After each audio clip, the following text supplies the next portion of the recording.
Dahulu saya pernah ditanya oleh seorang jamaah ketika berkeliling membimbing mempersiapkan jamaah yang hendak berangkat menunaikan ibadah haji. Pertanyaan yang menarik. Bunyinya adalah, Buya, di zaman dahulu ada 3 orang haji yang pulang dari Tanah Suci, yaitu Haji Sumani, Haji Miskin, dan Haji Piobang. Kepulangan 3 haji itu membawa perubahan besar bagi ranah Minangkabau. Yang ingin saya tanyakan, sekarang sudah 3 kali berapa haji yang sudah pulang dari tanah? Kira-kira apa perubahan yang telah terjadi dengan kepulangan mungkin 3 kali 1000, 3 kali 10.000 haji yang telah pulang dari Makkah? Pertanyaan yang sampai hari ini tidak bisa saya jawab. Kenapa demikian? Karena jawaban itu tidak sebutuh, tidak hanya sebatas narasi menyusun kata-kata. Kalau dipaksakan malah akan didustakan oleh fakta dan kenyataan. Andaikan haji-haji yang telah kembali itu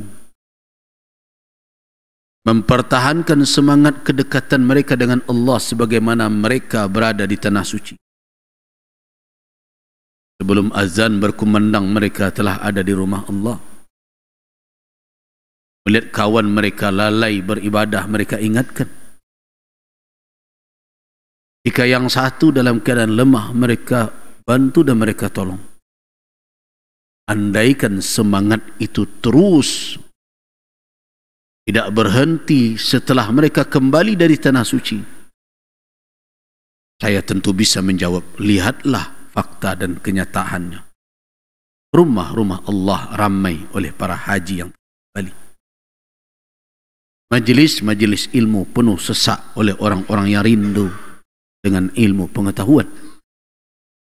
Dan rintihan-rintihan fuqara dan masakin tidak hanya didengar dan akan segera mendapatkan uluran tangan dari orang-orang yang pernah hadir bertawaf di sekitar Ka'bah, bersa'i antara Safa dan Marwah, bahkan yang pernah merintih meminta ampun di padang Arafah.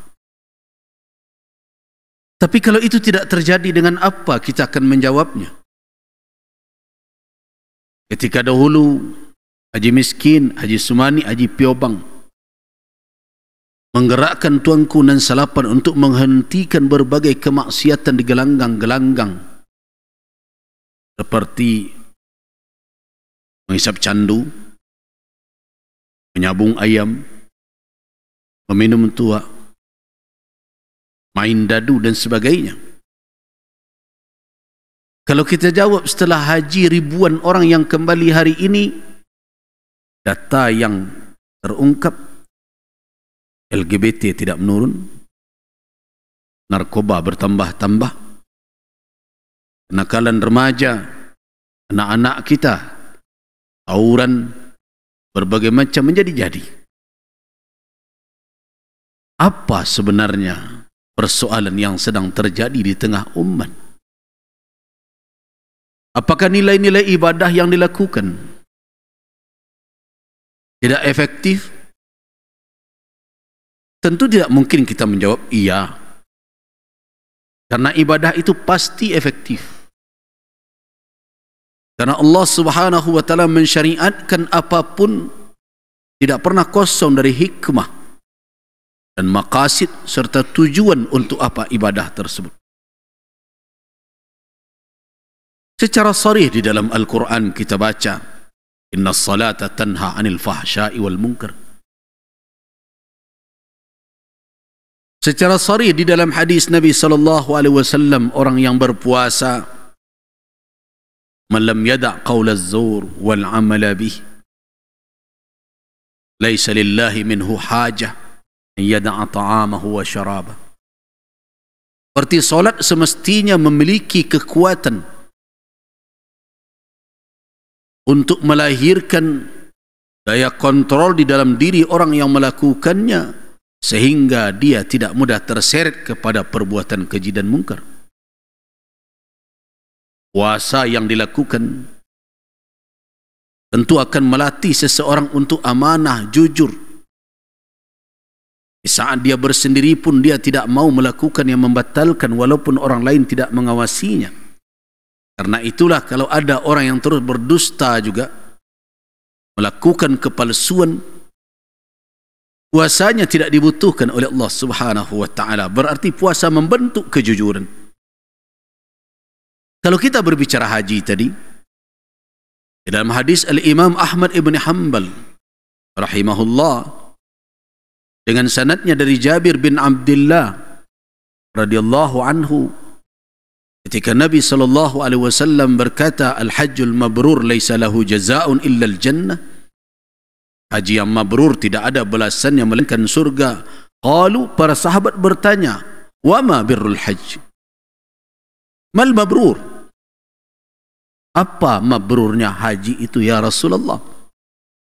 Kata Nabi, it'amut ta'am wa ifsya'us salam, memberi makan, menebarkan salam kedamaian kepada orang lain. Dua amalan ini kalau kita telusuri dalam hadis-hadis Nabi, tidak hanya sebatas kemabruran haji, dia adalah kafarat, dia adalah darajat. Memberi makan, menebarkan salam, mengucapkan kata yang baik adalah kafarat, penghapus dosa-dosa yang lalu. Darajat adalah tingkatan-tingkatan yang akan dinaiki oleh orang yang melakukan itu, akan naik derajatnya di sisi Allah Subhanahu wa taala. Nah, kalau orang-orang yang telah menunaikan ibadah, insarafu, mereka keluar dari tanah haram setelah mereka melakukan wada' dengan Baitillahil Haram, sebagaimana yang dikatakan oleh Nabi,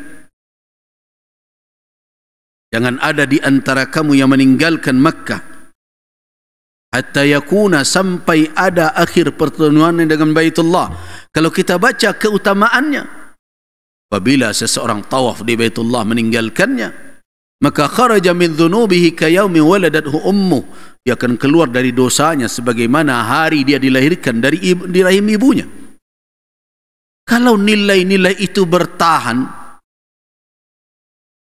saya rasa perubahan yang pernah dirasakan dan dilihat oleh masyarakat Minangkabau dengan kepulangan 3 haji itu akan berulang. Apalagi yang pulang sekarang bukan 3 orang, bukan 30, mungkin 300, mungkin 3000. Nah, karena itu saya mengajak kita semua untuk apa?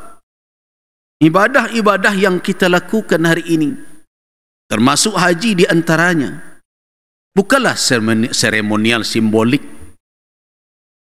bukan hanya sekedar ritual untuk memenuhi sekedar rutinitas. Tidak. Allah Subhanahu wa taala mensyariatkan ibadah ini dengan maqasid, dengan tujuan, dengan hikmah. Kalau kita ingin beruntung di dalam kehidupan ini, jangan berhenti mengamalkan nilai ibadah itu pada batas akhir. Salat berhenti pada batas salam. Haji selesai ketika tawaf wada'. Zakat tuntas ketika orang menerima. Puasa kita tutup dengan Idul Fitri. Kalau begitu cara kita beribadah, maka ibadah ini hanya menjadi ritual yang kita tidak mendapatkan apa-apa dari semua itu. Dan masyarakat tidak menerima hikmah dari orang-orang yang melakukannya. Renungkanlah wahai ibadallah. Barakallahu wa lakum fil Qur'anil Karim wa nafa'ani wa iyyakum bima fihi minal ayati wa dzikril hakim. Aqulu qawli hadha wa astaghfirullah li wa lakum innahu huwal ghafurur rahim. Astaghfirullah.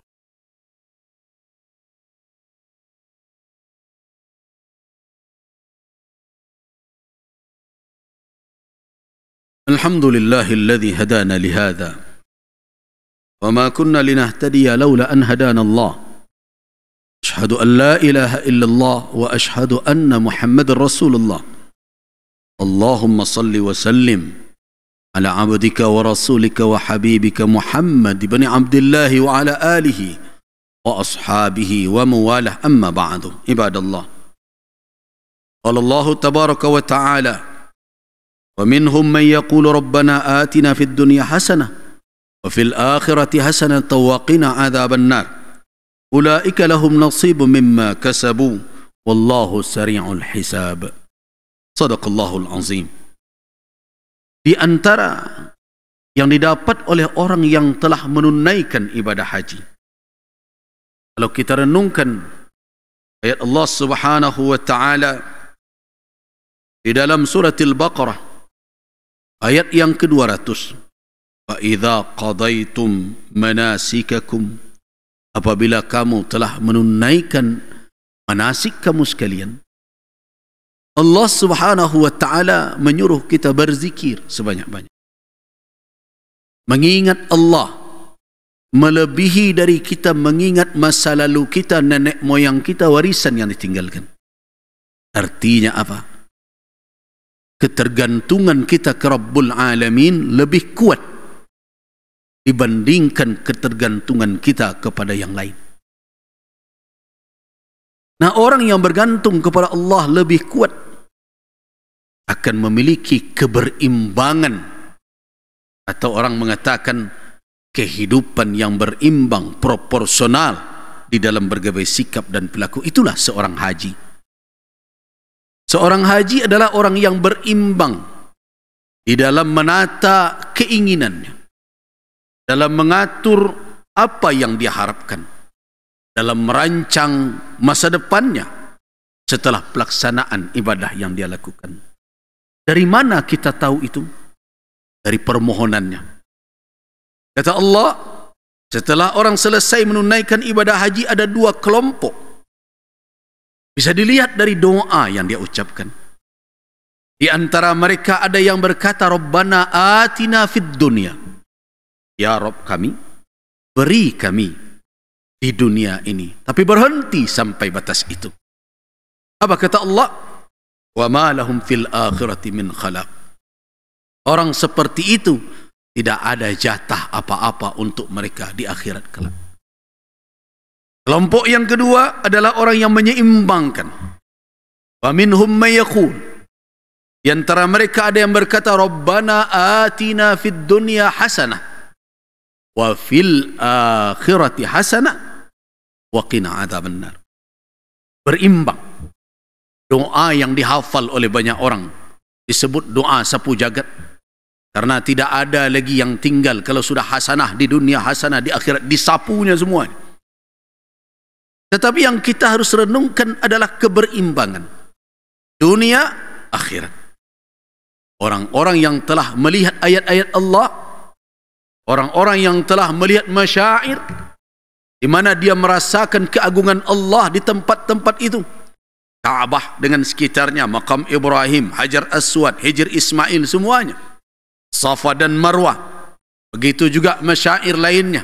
Arafah, Muzdalifah, Mina, Jamarat. Seluruh itu adalah ayat, tanda-tanda kebesaran Allah. Orang yang telah melihat itu, apa alamatnya? Memiliki karakter yang berimbang, memiliki cita-cita yang berimbang. Bukan orang itu mengabaikan dunia, tetapi dia pandai menempatkan posisi dunia. Bukan orang itu menghabiskan segala sesuatu hanya akhirat saja, karena dia sadar dunia harus dijalani. Apabila dunia tidak ditata dengan baik, akan terkorban akhirat karena itu. Nah, karena itu dia menginginkan dunia dia peroleh, tapi hasanah, kebaikan. Tetapi yang lebih dari itu adalah dua permintaan untuk akhirat. Hasanah di akhirat, wa qina adzabannar. Itulah haji. Nah, apakah semangat seperti itu hadir bagi haji-haji kita yang baru atau haji-haji yang telah lama? Kalau merasa telah lama, merasa usang, perbaharuilah dengan nilai-nilai seperti tadi.